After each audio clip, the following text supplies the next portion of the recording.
Vá lá, inscreva-se, se possível, torne-se um apoiador. É baratinho, gente. No meu caso, se você fizer um pacote anual, dá um lanche de McDonald's por mês.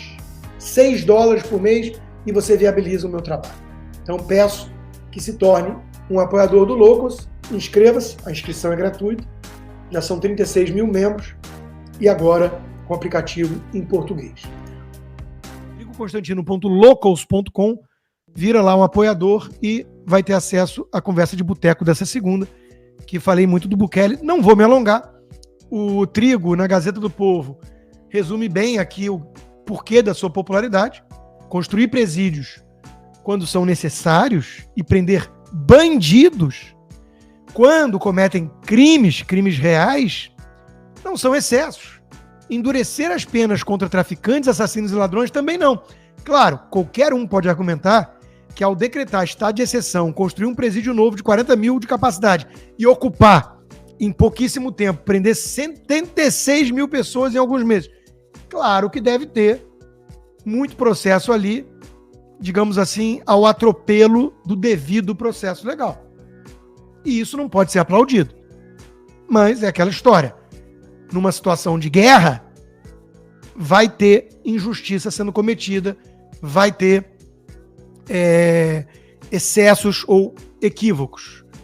É complicado isso, a médio e longo prazo isso tem que ser denunciado de alguma forma, mas é compreensível quando a gente lembra que as gangues tomaram conta do El Salvador. Um país pobre, um país pequeno, conhecido pelas gangues, pelos traficantes.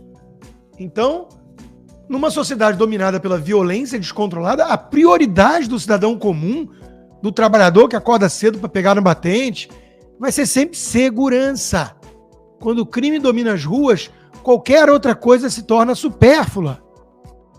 O cara tem medo de continuar vivo, de sair de casa, de perder tudo num assalto, de ter a filha estuprada por um traficante. Ele não está preocupado com emissão de carbono, aquecimento global e o uso de pronome ou pauta identitária. Segurança, segurança e segurança. Então, isso explica a popularidade do Bukele. Você consegue adaptar isso para realidades distintas. Você não vai, talvez, decretar estado de exceção, bater de frente com a Suprema Corte, em que pese em um ou outro país latino-americano, isso ser o caminho, talvez, que restou, prender um ou outro militante golpista disfarçado de ministro do Supremo. Estou falando de países da América Latina, em abstrato. Não de um em particular. Grande, continental, com praias belíssimas e tudo mais. Qualquer um desses que tenha um judiciário totalmente na mão do narcotráfico, do crime organizado ou de uma quadrilha disfarçada de partido político. Então, eu comentei isso no Braddock Show ontem, eu não vou me repetir aqui, eu vou resgatar um trecho. Prendeu cerca de 2% da população, construiu um presídio novo, bonitinho, com 40 mil detentos de capacidade e ocupou a estátua de Che Guevara, uma das estátuas que ele derrubou de comunista, ele derreteu e fez tampão de bueiro, fascista pelos comunistas, que fazem isso desde Stalin versus Trotsky, né? Trotsky era o fascista na história, vejam só que irônico. Então, o meu ponto é o seguinte, quando a esquerda radical avança e transforma os países em narco-estados, como o próprio Bukele acusou Lula e companhia de ter feito na América Latina, Maduro na Venezuela e por aí vai, né? Colômbia, México. Ele diz assim, não querem enfrentar o crime organizado porque são sócios. E eu sou independente, não tô nem aí, decretei guerra. E a imprensa latino-americana fica empolvorosa, chamando ele de ditador e tudo. Não chamam o Maduro de ditador. Lá é democracia relativa. Não chamam o Brasil de ditadura, mas temos censura prévia, perseguição a adversários políticos, instrumentalização do judiciário para fins político-eleitorais e partidários. Então, é uma ditadura, na prática, muito pior do que El Salvador, que vive um estado de exceção difícil, porque é uma fase de transição. O próprio Bukele disse, nunca existiu democracia aqui. Eu quero lembrar que El Salvador viveu guerra civil nos anos 80, porque tinha Moscou financiando um grupo comunista, terrorista. E o governo americano, por outro lado, num partido democrata, Jimmy Carter, depois Reagan, financiando o governo, para impedir que virasse mais uma província soviética, como aconteceu com Cuba e por aí vai. Então, teve uma guerra civil naquele período. El Salvador nunca teve, assim, uma instituição democrática sólida. E o Bukele resolveu peitar os comunistas, simpatizantes e sócios de narco-guerrilheiros. e traficantes. Então, ele colocou ordem na bagunça. E existe uma demanda popular muito grande e compreensível quando a esquerda consegue espalhar os seus tentáculos e entregar o caos à população. Existe uma demanda natural de alguém, algum chefe, nem que seja alguém com um viés mais autoritário, que coloque ordem na bagunça e enfrente os bandidos. Essa é a explicação. Quanto ao recadinho do Bukele para os sócios do crime organizado na América Latina, vale a pena ver de novo. Sí, he conversado un par de veces con el presidente Lula, pero jamás me ha mencionado el tema de seguridad. Me imagino que él tendrá su forma de el acercamiento, de abordaje que quiere hacer a la situación. Nunca hemos conversado de ese tema. Yo creo que El Salvador lo que le muestra al mundo es que todos los problemas tienen solución cuando hay voluntad política. Yo creo que lo que El Salvador está haciendo probablemente tendrá muchas diferencias con lo que necesita hacer Brasil, pero sí lo que a muchos gobiernos les molesta es que El Salvador demuestra que todo se puede hacer con voluntad y que cuando un país no resuelve sus problemas, sobre todo de delincuencia, es porque no hay voluntad de resolverlos y en algunos casos porque son socios de los delincuentes. Y entonces, pues obviamente no van a atacar a sus socios. Atacar la delincuencia tiene muchos costos, pero el primero para un socio de los delincuentes es que pierde su negocio. Tiene que ser alguien que no le importe los delincuentes, que no le importe la economía criminal, que esté dispuesto a quedar en la economía criminal y a poner a los delincuentes a la cárcel para que lo puedan solucionar. Entonces, ¿la receta de El Salvador se puede aplicar copy-paste en otro país del mundo? Lo dudo.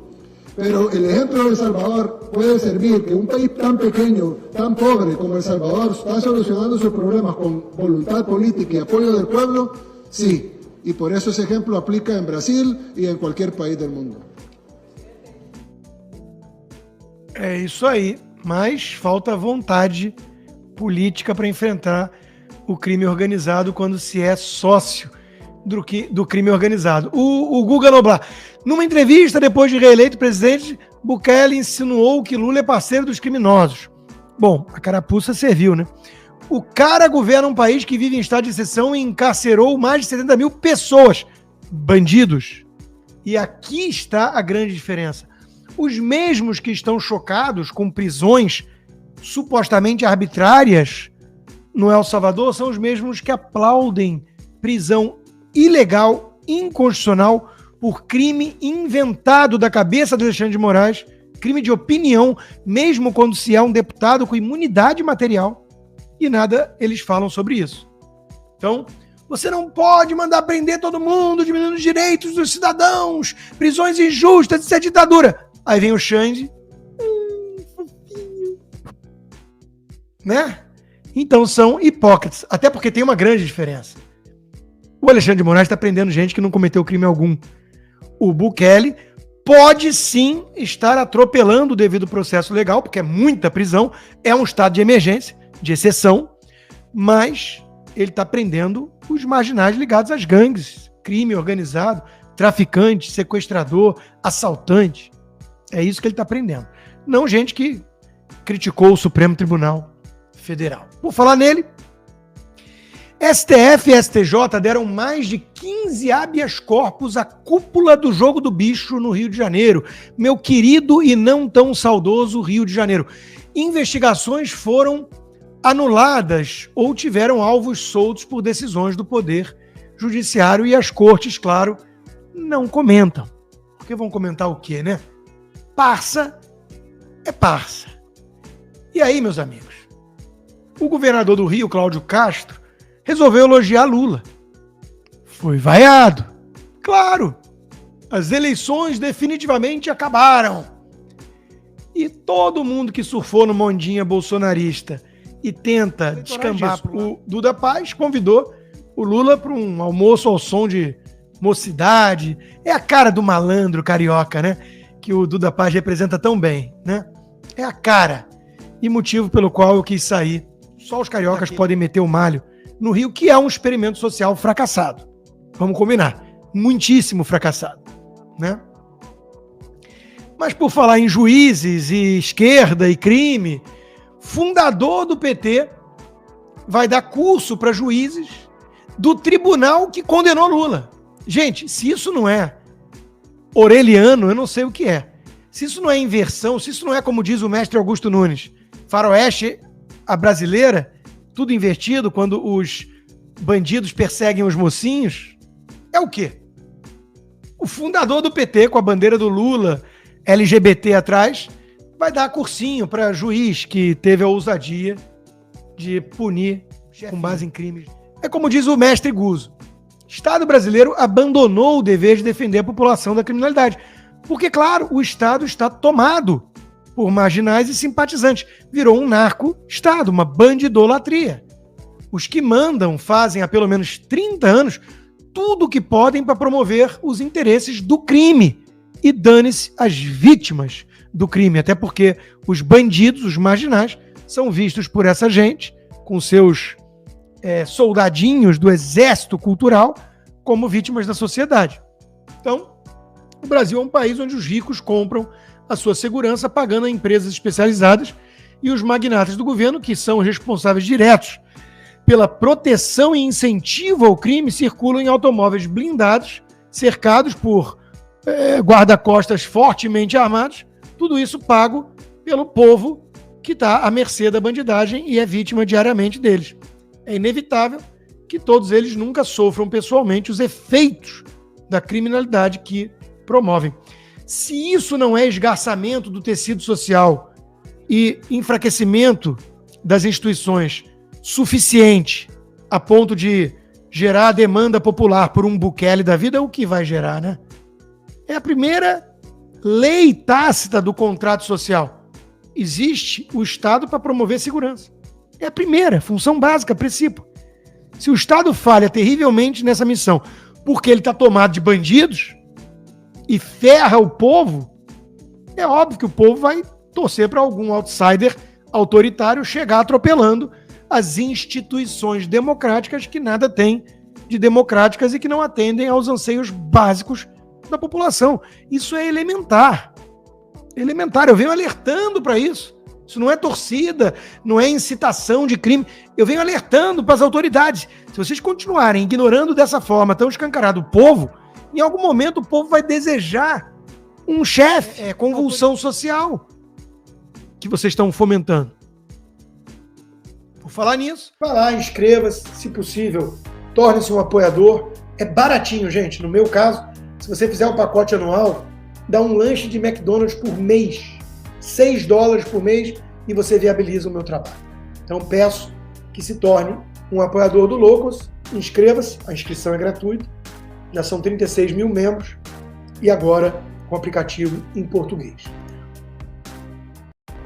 Façam um tal do triplo C, curta, comenta, porque a integração do chat ajuda muito, e compartilhe. Você pode fazer essas 3 coisas que ajudam o algoritmo a aparecer. Mas eu não tô brincando não, pessoal. Dá uma paradinha agora de 1 segundo e clica no joinha, que às vezes sabe, a pessoa já tá acostumada a ouvir isso. Não. É importante que você faça isso, porque se você não fizer, inclusive atrapalha o vídeo. Parece que o vídeo é menos relevante.